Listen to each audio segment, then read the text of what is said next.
What is up, guys? Welcome back to the channel. My name is Travis. This is TWA Motorsports, and today, well, I'm going to talk about some controversy with my Chevy SS I just bought my wife. And I say mine, it's actually hers, and she's been daily driving it. That is why it's so dirty. So guys, I'm sorry. It's been hot. I've been working late. I haven't had time to wash it.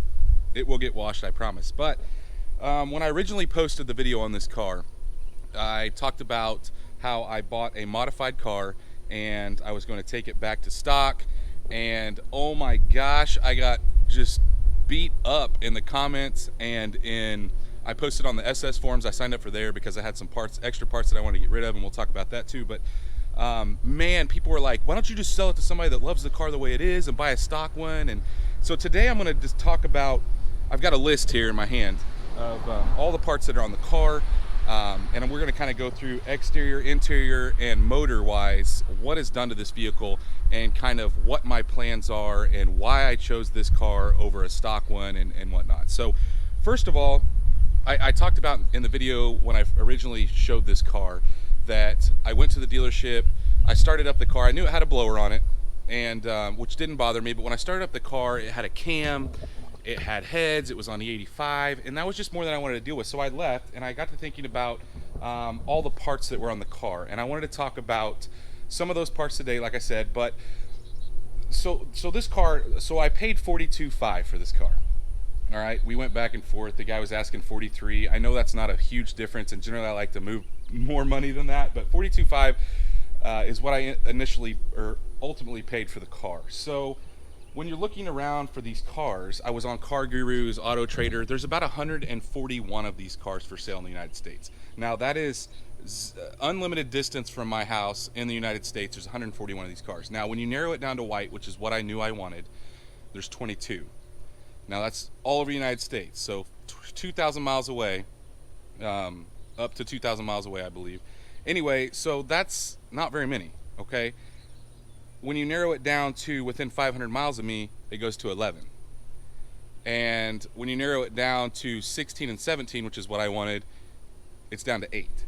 So obviously there wasn't a lot of options out there. Now the prices range from a completely stock one, from like a 16 or 17 with these miles. This one has 16,000 miles, just turned 17,000. The prices range from 38,000 to 41,000. And so obviously I paid a little bit more than what you could buy a completely stock one for. But let me talk about some of the modifications that are on this car. So like I said, I have my handy list, and I'll give you guys a complete total. But starting at the front of, well, I'll just start with the wheels. So $1,200 for those wheels, now not including tires. So I'm giving you prices that I found online. If you were to duplicate this car, what it would cost you. So the 19-inch VMR wheels, I believe they're 8.5s in the front, 9.5s in the back. They might be a 10 in the back. I'm not real sure, because I didn't get a huge list of everything that's on it, but I did get a majority of the motor list. But anyway, $1,200 for the wheels. It has King lowering springs. Those were $300. Now I did get an extra set of King lowering springs, which would have been another $300, but I just sold those. The Holden blackouts. So all of this on a stock, and sorry, like I said, there's bugs on it, but all of this on a stock one is chrome. So this black surround, this vent on the side, all that's chrome. So $500 to do that. The Holden badges and grill. So the Holden grill that replaces the SS grill, which I'm kind of hit or miss on. I like the black surround, but I don't really care for the Holden logo. I don't like that lion, but I'm gonna deal with it. $350 for the front and the rear. The Holden spoiler, and guys, I'm not real sure. I'm just going off of what people have said. Pretty sure that's a Holden spoiler. It may not be. Post in the descriptions if you think that it is or know that it is. But if it is, that's $500. You've got the black surrounds, okay, on the doors. These are normally chrome as well. That's $575 for that. And then the door handles are normally chrome, $275, and they do not come white. So somebody would have had to paint those white.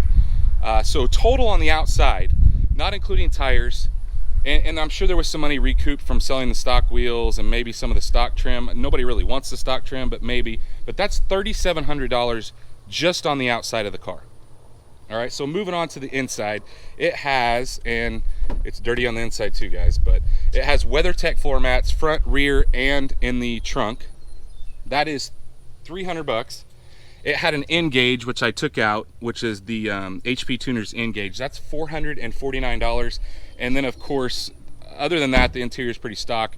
The window tint, which would have cost me probably $275, it does have tint all the way around, including the whole front windshield is tinted.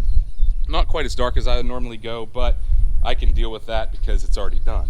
So, like I said, $275. So that brings the total just to the interior parts of $1,024. Now, I'm talking about retail if you wanted to duplicate this, so I know you can buy some of this stuff used.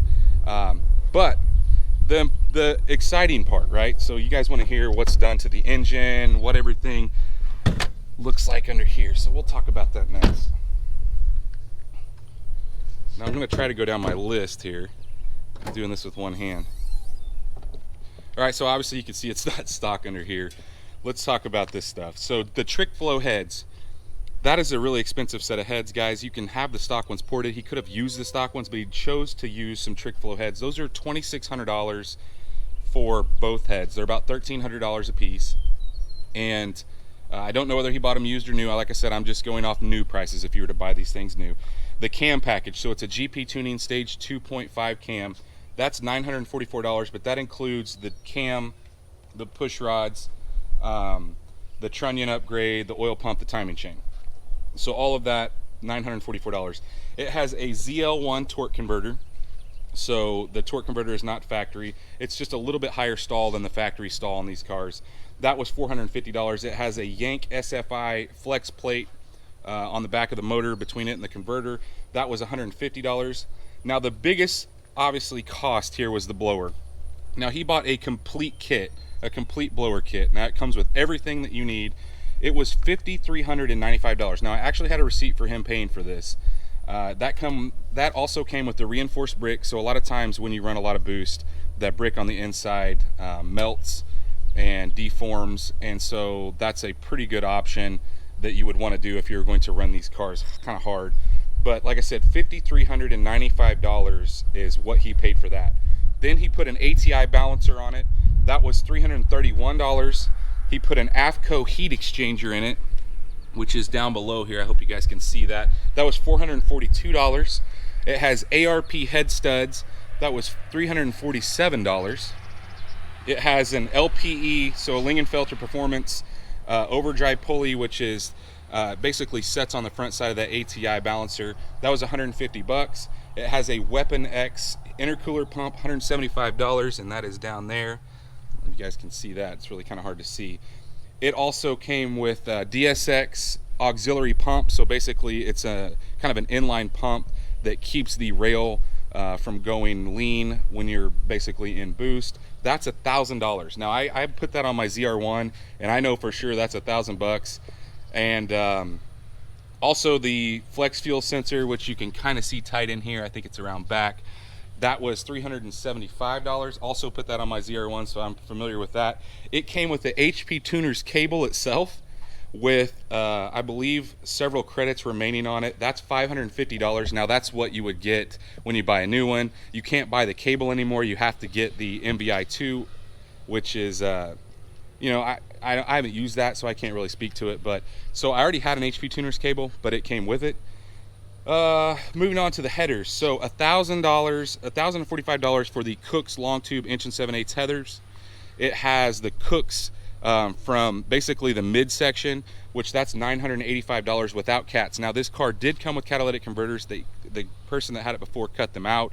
I still have them, so it's a little bit more for the catted one, but I'm just using the price off the non-catted version, $985.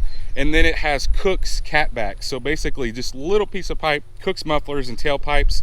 That is $1,000. He had the headers jet hot coated. That is on the upper portion of the headers. Basically all the headers were coated. That's, I think it was $150 to have that done. And then it does have stage 8 locking fasteners, which is another $60. So not including any kind of labor, which there was a labor claim on there. I'm figuring probably around $5,000 to do all this. And I'm not including head gaskets, I'm not including oil, I'm not including any lot of little stuff that you would need like coolant and whatnot. You are talking just for engine stuff, $16,769. So that gives us a total for the interior, exterior, and guys, like I said, there may be some other things that I am not seeing on this car. $21,493. So when you tack that on to the cost of the vehicle, which was probably about 50 grand, this guy had this done at 6,000 miles. And maybe he got in on that GM deal where they were offering 20% off of these. So let's say you bought the car for 40. You put another 20 grand in mods, 22 grand in mods. You're at $62,000 in mods. Now I know when you buy a car, you lose all of your mod money. You basically lose every dime of it. But that's crazy that you're talking some crazy money this guy spent on this car, and all good stuff. It's not like he cheaped out on anything. This is quality. I mean, trick flow heads, 90% of people just go with the stock heads because it's way cheaper and you already have them. I'm sure he recouped some money on, like I said, when he sold some of that stuff. But I also got an intake for it when it was NA, so I do have another intake for it. But so my thinking was, you could take this thing back to stock, and hear me out here. You could take this thing, it's really hot. You could take this thing back to stock and recoup a lot of this money. But I have always wanted to have one of these LSA blowers and a 6-liter swap in my 52 Chevy pickup. So that was ultimately my thinking when I bought this car. Now, we are borderline power level for this stock transmission. Oh, the other thing I didn't talk about was the tune. $600 for a tune. That's pretty normal. I didn't really talk about that, but that's included in that $22,000. But anywho, the reason I'm wanting to take it back to stock, other than the fact that my wife daily drives this and she could care less if it had a blower, she just likes the look of the car and the way it rides, and it is a great driving car.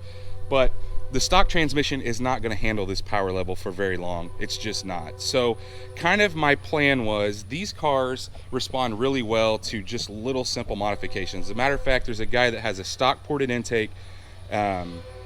The stock LS3 intake was ported throttle body, cold air intake, and he just went an 1190 in this car with headers. It did have headers, but that's quick enough. She doesn't need a race car, and I would love to have these parts on another vehicle. So the kind of my plan on this car is, we are going to take, and this is going to be a while, guys. I want to play with this car for a while, so don't get me wrong, it's not going to happen overnight. But kind of the plan is to take the blower off, put a stock intake back on it. I'm going to take the cam and the heads off. So the cam out, I'm going to put a stock LS9 cam in, so a little bit bigger than the stock cam that would have came in this car. I'm going to buy some GM Performance LS3 heads, so a little bit better head than what came on the car originally. And that will be a nice, easy daily driver. The other thing is the springs. The dual valve springs are really temperamental. So if you drive these cars a lot, you know that you want to get it up to operating temperature before you take off. My wife doesn't have time for that, so she literally puts the key in, starts it, lets it set for maybe 2 seconds, and it's in gear and gone. And those valve springs don't respond well to that. You're risking breaking them. They wear out quicker because the cam's bigger. I don't want to deal with any of that maintenance stuff on this car, so that is why I'm going to do all of this stuff. It's not, a lot of people are like, that's crazy, that's a huge undertaking. It's really not that big a deal, but I'm not in a hurry to do it. So it could happen probably this winter. That'll be a nice winter project. It's not really that hard. There's a ton of room here to mess with. It's not like doing it on a Camaro or Trans Am where the motor's like halfway under the hood. It's pretty easy to get to. So I wanted to tell you guys what I was doing, kind of what my thinking was. And like I said, I'm wanting to put all this stuff on my old truck, which I don't drive every day. And I wanted to do an LS swap on that. So tell me what you guys think in the descriptions. Like I said, I know I got roasted in the last video because everybody thought I should keep it stock, and man, the guys in the SS forum, at least a couple of guys were they're adamant that you should just sell it to somebody who liked it like that. But when you think about $22,000 worth of mods and the cost to take it back to stock, so if I just bought all of this stuff outright, you're probably talking about $5 grand. I could probably do it a little bit cheaper if I bought stock heads and a stock cam, because that stuff's not really worth anything. Probably could spend, let's say, $5 grand. I'm gonna do the labor myself, so no labor involved. You are way ahead, because I could sell all of this stuff and make money. And I could be underneath that 40, the most expensive one out there that's not modified, which is 41 grand for about the same miles. I would be way under the cost to buy that car. So that is ultimately why I decided to go with this car, guys. I just kind of wanted to make a quick video, and I know it's not real quick, but of what it costs to do these mods if you wanted to do them to your car, what my plans were for this car, why I decided to buy a modified car, which generally I would not want to buy my wife a modified car, or at least not to this level of modified. But stay tuned, guys. If you like this video, please smash that thumbs up button. If you're not subscribed, go down, hit that subscribe button. Make sure you ring that bell icon. That way you're notified every time we drop a new video. And well, stay tuned, because we are going to possibly, well, I say possibly, we're going to take this thing to the track and see what we can do in stock form. And there are a few things that I'm going to be doing before I demod it. I would like to get some different wheels, because you guys know that I hate black wheels. But stay tuned to see what we do on this car and all the others.